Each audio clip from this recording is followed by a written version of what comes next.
Welcome my dear students. Chapter है organisms and population और आज हम शुरू करेंगे पॉपुलेशन सेक्शन को। So the topic starts from here now is the population. और उस पॉपुलेशन में हम पॉपुलेशन के एट्रीब्यूट्स को पढ़ेंगे, पॉपुलेशन कैसे बढ़ती है, पॉपुलेशन की ग्रोथ मॉडल्स कौन कौन से हैं और पॉपुलेशन के इंटरेक्शंस कौन कौन से। दैट्स ऑल, बस इतना ही पढ़ना है। तो शुरू करते हैं पॉपुलेशन के साथ। पॉपुलेशन क्या है? Population is the total number of individual organisms in a particular geographical area within a particular time।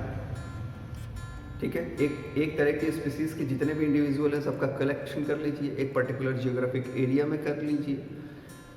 जैसे कि 1 किलोमीटर का कोई एरिया है, वहाँ पे एक पर्टिकुलर हमने स्पीसीज चूज कर ली, उसके सभी इंडिविजुअल्स को काउंट कर लिया, वो उनकी पॉपुलेशन हो गई एक पर्टिकुलर टाइम में। ठीक है, तो पॉपुलेशन इकोलॉजी क्या है? सिंपल सी बात है। अब इकोलॉजी में जब हम पॉपुलेशन के रिलेटेड एस्पेक्ट्स को स्टडी करेंगे कि पॉपुलेशन कैसे किसी इकोसिस्टम या इकोलॉजी एनवायरनमेंट में इंटरेक्ट कर रही है, प्रभावित कर रही है या प्रभावित हो रही है। आइदर इट इंटरेक्ट, तो इंटरेक्शन में दोनों चीज़ें हो सकती है। Either it affect the other one और it will be affected by the other one, है ना। So all these studies are what? Population ecology. Is it very clear? अब उसके बहुत सारे क्या होते हैं, डाइवर्सिटीज़ में काउंट होता है, beta diversity, gamma diversity. Another aspect, हम यहाँ पे सिर्फ पॉपुलेशन को फोकस करने वाले हैं। क्लास 12 नीट के लिए ये टॉपिक बहुत इंपॉर्टेंट है। पॉपुलेशन एट्रीब्यूट्स वर्ड आता है इसमें, पॉपुलेशन एट्रीब्यूट्स। बहुत सारे लोग कन्फ्यूज रहते हैं क्या है ये। पॉपुलेशन को समझने के लिए जो वर्ड्स हम यूज़ करते हैं, जो हमें बेसिक जानकारी होनी चाहिए, उसको आप पॉपुलेशन एट्रीब्यूट समझिए। फॉर एग्जांपल, बर्थ रेट, इसी तरह से death rate, birth rate, death rate, age pyramid. आपको पिरामिड्स के बारे में पता होना चाहिए, एज पिरामिड्स। इसी तरह से इमिग्रेशन, नेटैलिटी, मोर्टैलिटी, है ना, डेंसिटी, पॉपुलेशन डेंसिटी, फ्रिक्वेंसी, ये जो वर्ड्स हैं जिसकी वजह से आप किसी पॉपुलेशन की स्टडी को अच्छे से कर सकते हैं, पॉपुलेशन की स्टडी करने में जो हेल्प करेंगे, this are what? Yes, population attributes. तो बर्थ रेट क्या होता है और नेटैलिटी क्या होता है, दोनों में काफ़ी कंफ्यूजन होता है। Natality and birth rate easily समझ में आएगा। नेटैलिटी क्या है? नेटैलिटी का मतलब कि न्यू बॉर्न्स, जो भी नए पैदा होने वाले यंग वंस हैं, वो प्लांट के भी हो सकते हैं, एनिमल के भी हो सकते हैं। तो जब किसी पर्टिकुलर स्पीसीज़ की बात करिए, उसकी स्पीसीज़ की पॉपुलेशन की बात करिए, तो उसमें क्या कितने नए लोग पैदा हुए। जैसे पहले 1000 लोग थे, 60 बच्चे और पैदा हुए, तो वो उसको नेटैलिटी कहा जाएगा। दिस इज़ व्हाट नेटैलिटी, है ना, कि 60 और जुड़ गए, अब 1060 हो गए। वो रेट नहीं है, वो नेटैलिटी है। ठीक है, इसी तरह से डेथ रेट के आगे हम मॉर्टैलिटी लिख देते हैं, मृत्यु, मॉर्टैलिटी, है ना। अब मॉर्टैलिटी क्या है? कितने लोग मरे, टोटल नंबर ऑफ इंडिविजुअल कितने मर रहे हैं। जैसे 1000 लोग थे, 60 लोग मर गए, तो 940 बचे। कितने मरे? 60 मर गए। वो रेट, उसको हम ये नहीं कहेंगे कि 60% के रेट से मर गए ना, no, this is not the fair answer to the rates, नहीं। अब रेट को समझते हैं। बर्थ, डेथ, ये तो समझ में आ गया, है ना। नेटैलिटी एंड मोर्टैलिटी समझ में आ गया। अब नेटैलिटी में क्या है कि 1000 लोग पहले से थे और 60 लोग और आ गए, ये है नेटैलिटी। रेट क्या है? तो रेट के लिए एक एनसीईआरटी बुक में ही एक छोटा सा एग्जांपल दिया है, लोटस का। उसी को मैं समझा देता हूँ अच्छे से आपको, है ना। बाकी तो इसको जब भी हम क्या होता है रेट की बात करते हैं, तो पर कैपिटा, पर 1000 कैपिटा, मतलब 1000 पे हम रेट निकालते हैं, तो वो तो अलग चीज़ है। पर ये जो एग्जांपल इसको समझाता हूँ, एग्जांपल में दिया है कि एक पॉन्ड है, देयर इज अ पॉन्ड। उस पॉन्ड में पहले से 20 लोटस के फ्लावर हैं, पहले से है, उस पॉपुलेशन में हमने पहले से काउंट किया और ऑब्जर्व किया कि हमने इसके ब्रीडिंग सीजन में 8 लोटस और बढ़ गए। कितने? 8, यानी नेटालिटी कितनी हुई? 8। अब ये टोटल कितनी हो गए? 28। ठीक है, तो हम बर्थ रेट यहाँ पे क्या कहेंगे? अब इसकी बर्थ रेट की बात करते हैं। रेट तो पहले कितने थे भाई? 20, बढ़े कितने? 8, तो 8/20 कर सकते हैं बिल्कुल। तो ये कितना हो गया? 0, तो ये हो जाएगा 80.24 या 80। ये हो गया इसका रेट 0.4। ये इसकी बर्थ के रेट है 0.4, है ना? क्लियर हो रहा है सब लोग? कहीं कोई कंफ्यूजन तो नहीं है? अच्छे से समझ में आ रहा है ना?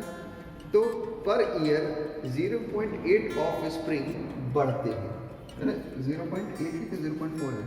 2 4 से 8, 0.4 ही होगा। तो पर ईयर 0.4 ऑफ स्प्रिंग बढ़ रहे हैं। ये इसकी रेट है, ये इसकी रेट है। ठीक है, इसी तरह से डेथ रेट भी निकाल सकते हैं। So this is the basic difference between birth rate and natality. इसी तरह से बेसिक डिफरेंस होगा death rate and mortality. Exact clear हो गया? Very good. अब हम बात करते हैं जो सबसे डिमांडिंग पार्ट है, जिसको कि समझने के लिए लोग परेशान रहते हैं, वो है age pyramids. Okay, age pyramid की बात करते हैं जब, तो एज पिरामिड पॉपुलेशन का सबसे पहला और सबसे इम्पॉर्टेंट, मतलब और भी एट्रीब्यूट्स आपने पढ़े, बट ये सबसे इम्पॉर्टेंट एट्रीब्यूट है इस लेवल पे आके। इसके पहले आप एज पॉपुलेशन और एज पिरामिड इन सब के बारे में बहुत ज़्यादा डिस्कशन नहीं करते हैं, बट फ्रॉम हियर ऑनवर्ड आपको इसकी डिस्कशंस करनी पड़ेंगी। So what is age pyramid? In a particular given area there are so many different individuals of a particular species and they are of different ages. So they are of different ages.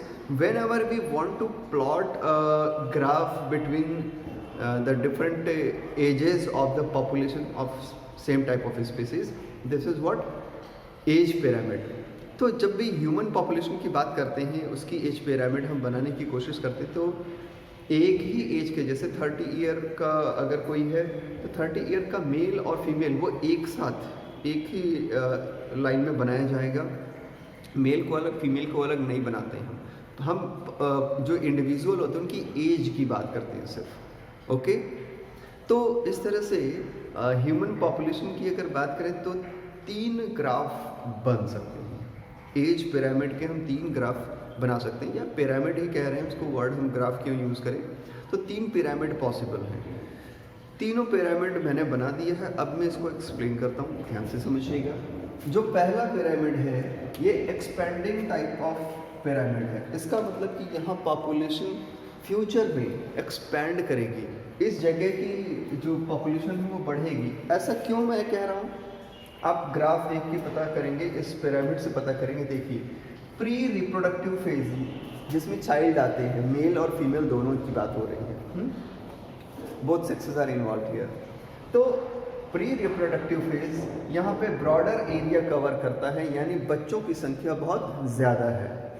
मतलब कि ये future में reproductive होंगे और population को बढ़ाने में help करेंगे, इसलिए ये एक्सपेंडिंग टाइप का है। और रिप्रोडक्टिव फेज भी काफ़ी अच्छा खासा कवर कर रहे हैं एरिया को, यानी ये और भी ज़्यादा चाइल्ड प्रोड्यूस कर सकते हैं प्रेजेंट टाइम में भी। Post reproductive phase step wise decline हो रहा है, उससे कोई हमें दिक्कत नहीं है, वो एक एवरेज रेट से घट रहा है। यानी यहाँ पे प्री रिप्रोडक्टिव और रिप्रोडक्टिव फेज काफ़ी एक्टिव है, इसलिए एक्सपेंडिंग टाइप का पिरामिड होगा। अब समझ में आ रहा है एज पिरामिड? एग्जैक्टली। तो जो पॉपुलेशन ब्लास्ट इंडिया में हुआ वो कुछ ऐसा ही है, उसके लिए आप पिरामिड ऐसा बना सकते हैं। दूसरा स्टेबल टाइप का हो सकता है।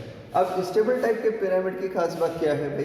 तो स्टेबल टाइप का जो पिरामिड है, इसमें आप देख रहे हैं प्री रिप्रोडक्टिव फेज है, ये है ना, ये प्री रिप्रोडक्टिव फेज है, ये रिप्रोडक्टिव फेज है, ये पोस्ट रिप्रोडक्टिव फेज है, प्री रिप्रोडक्टिव फेज और रिप्रोडक्टिव फेज ये लगभग बराबर है, यानी जितने रिप्रोडक्टिव फेज में इंडिविजुअल है उतने ही बच्चे भी हैं।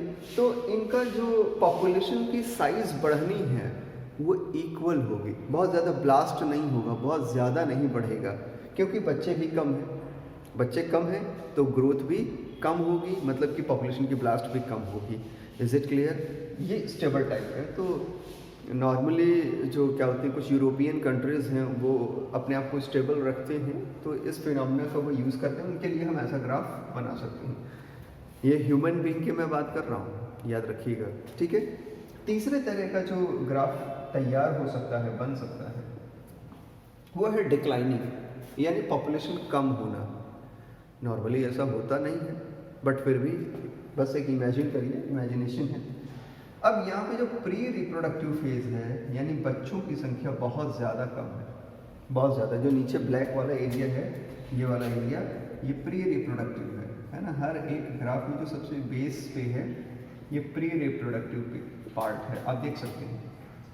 तो डिक्लाइनिंग वाले में बच्चे बहुत कम हैं, बच्चे कम हैं, तो ये जब रिप्रोडक्टिव फेज में आएंगे तो कम इंडिविजुअल होंगे, पॉपुलेशन कम बढ़ेगी, यानी घटेगी। अभी रियल में जो पॉपुलेशन है, साइज है, वो ज़्यादा है अभी, यानी ये रिप्रोडक्टिव फेज वाले हमको ज़्यादा दिख रहे हैं। डिक्लाइनिंग वाले तो पोस्ट रिप्रोडक्टिव तो खैर जा ही रहे हैं, वो तो फिनिश हो ही रहा है, ये ज़्यादा दिख रहे हैं। लेकिन इनसे क्या होना चाहिए था कि ये वाला एरिया ब्रॉडर होना चाहिए था, बट ये नहीं है। मतलब कि रिप्रोडक्टिव फेज में होते हुए भी ये रिप्रोडक्शन नहीं कर रहे हैं।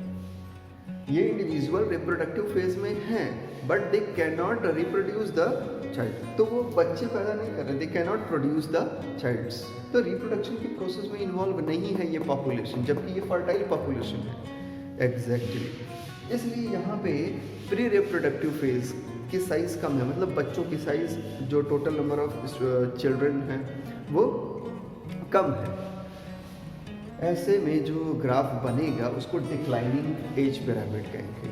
सो समझ गए होंगे। फिर भी अगर कोई क्वेश्चन होगा तो मुझसे पूछ लीजिए।